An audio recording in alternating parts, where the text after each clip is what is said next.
Soulevé de terre tradi versus soulevé de terre sumo, je pense que c'est la question la plus existentielle après le lait, avant ou après les céréales.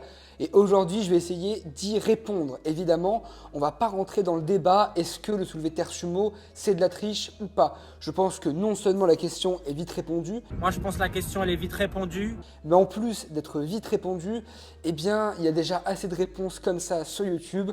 Je vous laisse consulter les vidéos. D'ailleurs, je crois que Richemont a fait une super vidéo à ce sujet, donc n'hésitez pas à aller voir. Pour ce qui est du coup du sujet, faut-il choisir le tradi ou le sumo? Je vais y répondre de deux manières. La première manière sera d'un point de vue morphologique, d'un point de vue génétique. Et la deuxième sera d'un point de vue longévité, slash d'un point de vue facilité à tenir une technique sur le long terme. Donc si tu es prêt, prends de quoi noter ou au moins reste focus et concentré sur ce que je vais te dire. Et c'est parti. Première partie d'un point de vue morphologique. Il paraît assez évident que le soulevé de terre sumo a tendance à réduire l'amplitude. Donc pour ceux qui ont des longs fémurs par rapport au tibia ou alors un long tronc, il est souvent beaucoup plus aisé de faire du soulevé de terre sumo d'un point de vue amplitude. Ça, c'est la réponse que tout le monde connaît. Maintenant, il y a d'autres problèmes. Un des premiers problèmes d'un point de vue morphologique et génétique, eh bien, c'est le bassin. Certains bassins, certaines hanches ne sont pas du tout, mais alors pas du tout adaptées à faire du soulevé de terre sumo, à avoir des amplitudes assez larges en soulevé de terre sumo. Un autre problème qui vient avec le soulevé de terre sumo et auquel on ne pense pas forcément tout de suite, eh bien, c'est le fait qu'il demande beaucoup plus de mobilité. Alors pas forcément de souplesse, hein. Mobilité et souplesse, ce n'est pas la même chose. Hein. Souplesse, c'est plus, on va dire, une amplitude totale, genre grand écart, etc. Tandis que mobilité, c'est une mobilité, une souplesse articulaire qui permet de faire un mouvement. Bref, pour revenir au sujet, du coup, le soulevé de terre demande pas mal de mobilité. Et en plus de demander de la mobilité, eh bien, ça va demander de la force dans des amplitudes assez extrêmes. Puisqu'au soulevé de terre, lorsque l'on démarre la barre, eh bien, on est assez étiré, on a un étirement assez grand et pourtant on doit produire de la force et qui plus est le maximum de force pour faire la plus grosse barre possible, décoller la plus grosse barre possible au moment le plus dur puisque c'est le moment où la charge est littéralement morte, hein. C'est pour ça qu'on appelle ça le deadlift parce que la charge est morte. Donc pour faire décoller une charge qui est immobile, il va falloir mettre le plus de force possible. C'est le moment le plus dur et pourtant c'est le moment où on est le plus étiré.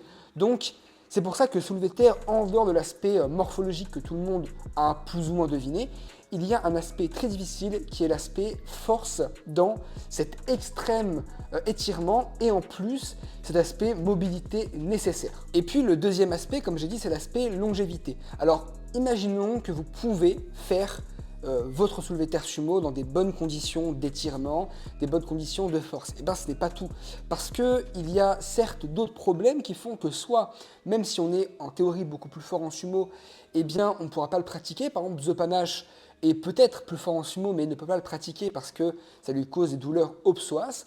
Mais en plus, même si, imaginons, on est plus fort au sumo, mais que, eh bien sur le long terme, ça nous crée des douleurs à l'adducteur, au dos, que sais-je, eh bien, il y a fort à parier que ce n'est pas une bonne idée de le faire sur le long terme. Pour que vous puissiez comprendre l'exemple, je vais prendre le mien qui est un peu opposé. En théorie, j'ai un peu plus de facilité au soulevé de terre tradi. J'ai tendance à mettre rapidement plus lourd. Mais le problème que j'ai, et c'est un problème qui revient à chaque fois que j'en fais, eh bien, c'est qu'au bout de quelques séances qui plus est un peu lourdes, eh bien, j'ai tendance à avoir des douleurs dans le dos ou des douleurs de manière générale dans la chaîne postérieure. Ce qui du coup fait que même si sur le court terme, je suis plus fort en soulevé de terre tradi, et bien sur le moyen et long terme, j'ai tendance un peu à perdre cet avantage-là que j'ai grâce au tradi, de par le fait que je pourrais moins le pratiquer et du coup, au final, je suis perdant. C'est pour ça qu'il faut toujours voir long terme. Des fois, faire un mouvement peut vous faire perdre sur l'instant précis, sur l'instant présent, quelques kilos, mais sur le long terme, de par le fait que vous pourrez vous entraîner plus et mettre plus lourd plus souvent, eh bien vous pourrez progresser plus et donc mettre plus lourd que si jamais vous étiez resté en tradi. Parce que par exemple, si moi je reste en tradi à long terme, peut-être que de par les blessures que j'aurai, eh bien j'aurai forcément moins de potentiel à développer et je pourrai moins m'entraîner, donc du coup j'aurai moins de performance. Ce que je veux dire par là, et c'est un peu la conclusion de cette partie, c'est qu'il faut toujours voir long terme. Être fort sur une technique à un instant précis ne veut pas forcément dire que c'est la meilleure technique sur le long terme. Et vu que nous, on vise le long terme, parce que vous le savez, mais le powerlifting, c'est réussir à avoir une technique certes efficiente, certes dans laquelle on est performant, mais une technique sur laquelle on peut s'entraîner pour être non seulement au standard, donc pour le faire régulièrement et s'habituer, mais en plus pour pouvoir faire du volume, de la fréquence, etc.